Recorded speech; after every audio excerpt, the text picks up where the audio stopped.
The stage is set for one of the biggest fights of the year on November 15, 2025, at the iconic Madison Square Garden. UFC 322 will see welterweight champion JDM defending his belt against former lightweight king, Islam. After 4 dominant title defenses at 155 pounds, Islam made the decision earlier this year to vacate his belt and pursue 2-division glory. That bold move came shortly after JDM shocked the MMA world with a stunning upset victory over Belal Muhammad at UFC 305, a fight that carried extra emotion because of the close friendship between Islam and Belal. In that unforgettable performance, JDM displayed elite striking, crisp combinations, and the composure to neutralize one of the division's most relentless wrestlers. That victory didn't just crown him champion, it firmly established him as one of the most dangerous fighters in the UFC today. Now heading into UFC 322, the Australian standout carries not only the belt but also a wave of confidence. Speaking about the upcoming fight, JDM boldly suggested that Islam's stand-up might actually be easier to deal with than Belal's. He even went as far as saying he is confident he can outperform Alexander Volkanovski's past efforts against Islam. That belief stems from the trust he has in his sharp boxing, his improved footwork, and his steadily developing takedown defense, which allowed him to dictate the fight against Muhammad. With those tools, JDM believes he can keep this matchup standing and test Islam in striking exchanges. However, Islam's longtime coach, Javier Mendez, wasted no time firing back. In a conversation with Submission Radio, Mendez issued a sharp warning to JDM about underestimating his fighter. "If he's saying that, I hope he goes in believing it," Mendez declared. "Because when he gets in there with Islam, he's going to find out a whole different story." Mendez emphasized that he has spent more than a decade watching Islam sharpen every area of his game, including his stand-up. "I've been with this kid for over 11 years, watching him destroy people in the stand-up," Mendez said firmly. The message was crystal clear. Overlooking Islam's striking would be a big mistake. While his wrestling and grappling have always been his calling card, Mendez insists that Islam's stand-up is now a dangerous and underrated weapon, capable of surprising anyone who doubts it. With both fighters brimming with confidence and determined to make a statement, UFC 322 is shaping up to be an explosive clash of styles. JDM will rely on his timing, sharp boxing, and precise footwork, while Islam will bring his relentless grappling pressure and ever-improving striking game. The countdown to Madison Square Garden has officially begun, and the stakes could not be higher. Before moving to the next news, we have one quick request for you. We are constantly working on improving our content to earn your love and support. That is why we truly appreciate it if you could take just a moment to leave a like on this video, subscribe to the channel, and hit the bell icon so you never miss an update here on MMA Pulse News.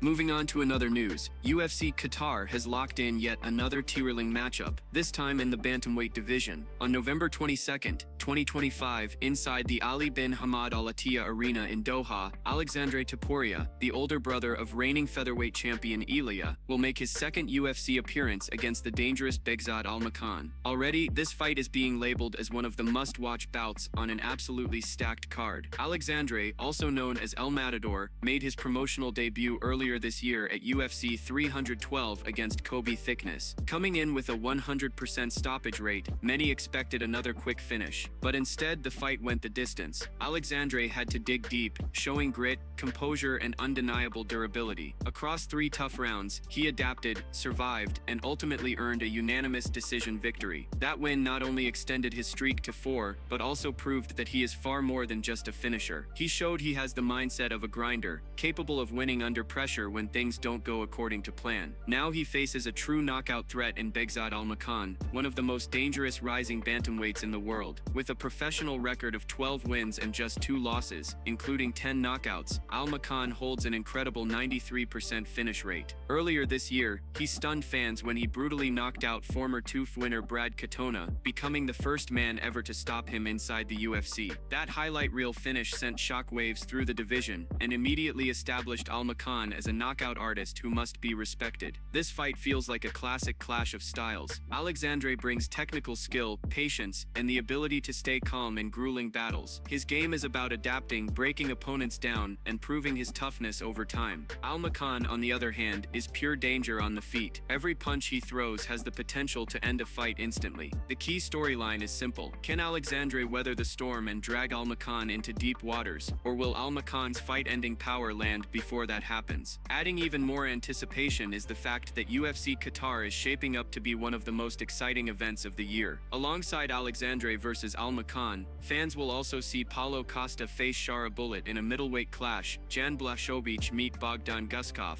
at light heavyweight, Alex Perez take on Asu Almabayev at flyweight, and Abdulrahman Jakayev clash with Rafael Serrera. With such incredible depth, the card promises non-stop action from start to finish. For Alexandre, this fight is more than just another step forward. It is about carving his own path, proving that he is not living in Ilia's shadow, and showing the world he can build his own legacy. For Almakhan, this is the moment to prove he is more than a knockout machine, that he can compete at the highest level and establish himself as a legitimate contender. On November 22nd in Doha, two hungry bantamweights will collide, and fans should expect nothing less than explosive action inside the octagon.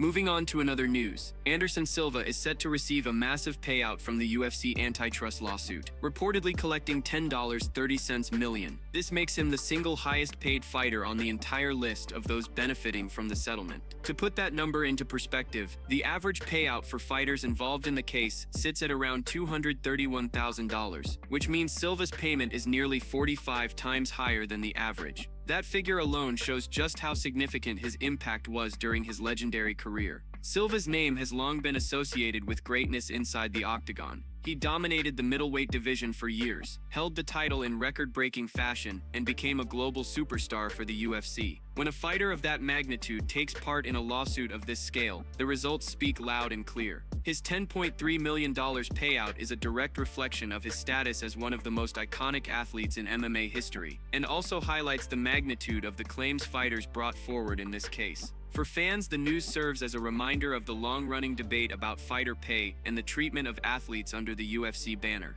While most fighters involved in the lawsuit will walk away with six-figure checks, Silva's number stands out, showing just how much weight his career carried in shaping the UFC's legacy. From unforgettable title defenses to highlight reel finishes, his contributions defined an era, and now they've translated into the largest individual settlement of the case. At the end of the day, this payout not only cements Anderson Silva's status as one of the greatest of all time, but also marks a historic moment in the ongoing conversation about fairness and compensation for fighters in mixed martial arts.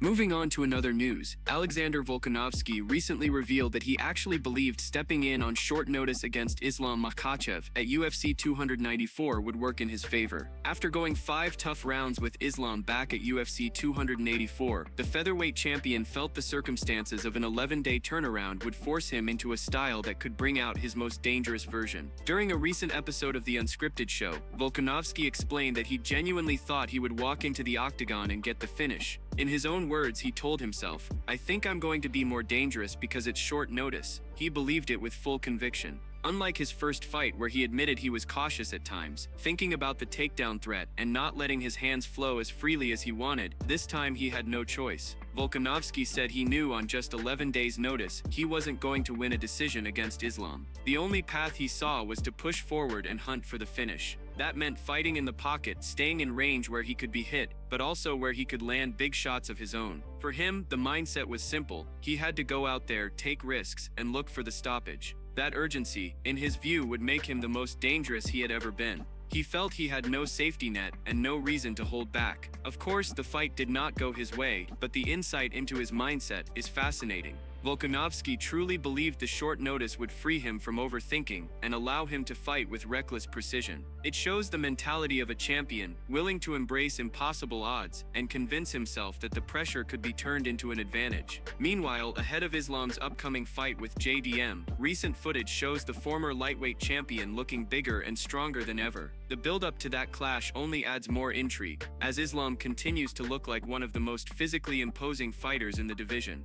Moving on to another news, all signs now seem to be pointing toward a highly anticipated showdown between Ilia and Paddy Pimblet for the UFC Lightweight Championship. According to the latest reports, Justin Gaethje is no longer in the mix, which clears the path for what could turn into one of the most controversial title defenses in recent memory. The UFC appears to have different plans for Gaethje, pulling him out of contention for Ilia's first defense. At the same time, Arman has shifted his focus elsewhere. After expressing frustration and suggesting that Ilia might not return until 2026, Arman has now decided to pursue a different opportunity. Reports indicate he could be lined up for a high-stakes eliminator bout against Dan Hooker Walker, a matchup that could cement his place as the next in line for the belt. With both Gaethje and Arman occupied, the door seems wide open for Pimblett to step in. These two already share a heated history, stemming from their verbal sparring and a tense face-off at UFC 317 that lit a fire under fans. The back-and-forth exchanges built up a rivalry that feels destined to be settled inside the octagon.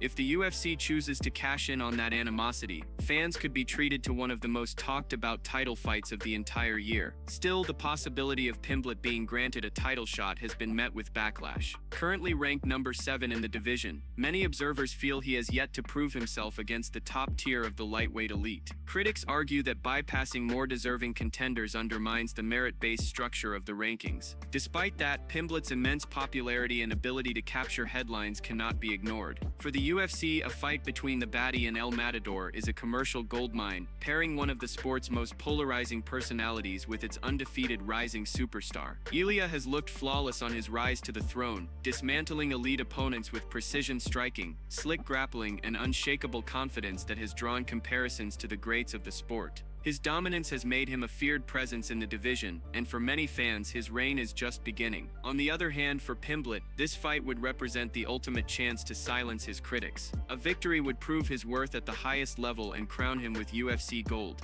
As the lightweight picture continues to unfold, all eyes are on the UFC for official confirmation. If Ilia versus Pimblett becomes reality, fans can expect fireworks, animosity, and a dredge match with massive implications for the future of the division.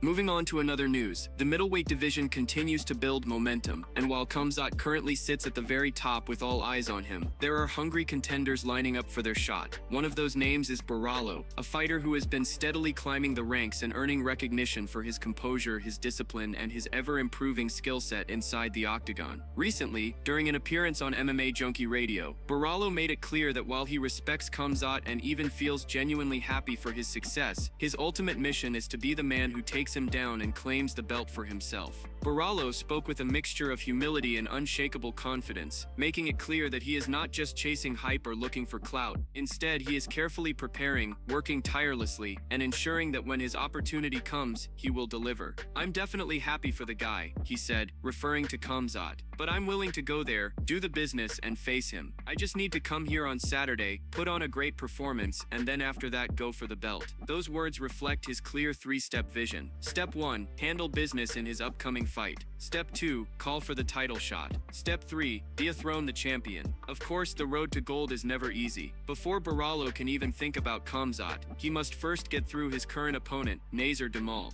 This fight is no small hurdle. It is a crucial test of not only his technical skill set, but also his mindset and mental toughness. A big performance on Saturday could launch him into the title conversation instantly, while anything less could slow down his climb. That is why Borralho is laser-focused on making sure Saturday night turns into a statement performance for the entire division to see. What makes this storyline even more intriguing is the contrast in styles. Khamzat is known worldwide for his relentless pressure, his smothering wrestling, and his sheer aggression every time he steps into the cage. Borralho, on the other hand, brings a more technical approach, sharp striking, intelligent game planning, and calm, calculated decision-making under fire. If these two men eventually meet, fans could be witnessing a classic battle of force versus precision, raw aggression colliding with tactical control. The MMA world is already buzzing with anticipation at the thought of how explosive that potential clash could be if it becomes reality. Borralho's rise has been steady, methodical, but undeniably impressive. He has strung together a series of strong wins, each one proving that he belongs among the top names of the division. What truly sets him apart is not just his skill, but his unwavering self-belief. He knows the narrative surrounding Khamzat, the monster, the unstoppable force. But instead of backing away, Borralho has openly said, "I want that fight. I want to be the man who takes him out." That mindset is exactly what the UFC needs from its contenders. Fighters who don't shy away from danger, but rather walk directly into it with a willingness to challenge the best. As the middleweight picture continues to evolve, all eyes will be locked on Borralho this Saturday. If he gets past Demal with a dominant display, the noise around his name will only grow louder. The conversation about him challenging Khamzat will no longer be speculation, but a serious possibility. For now, his message remains simple but powerful. Respect the champion, believe in yourself, stay ready, and when the time finally comes, step into the cage prepared to shock the world. That's it from MMA Pulse News. Thanks for watching. Don't forget to leave a like and subscribe for daily MMA news.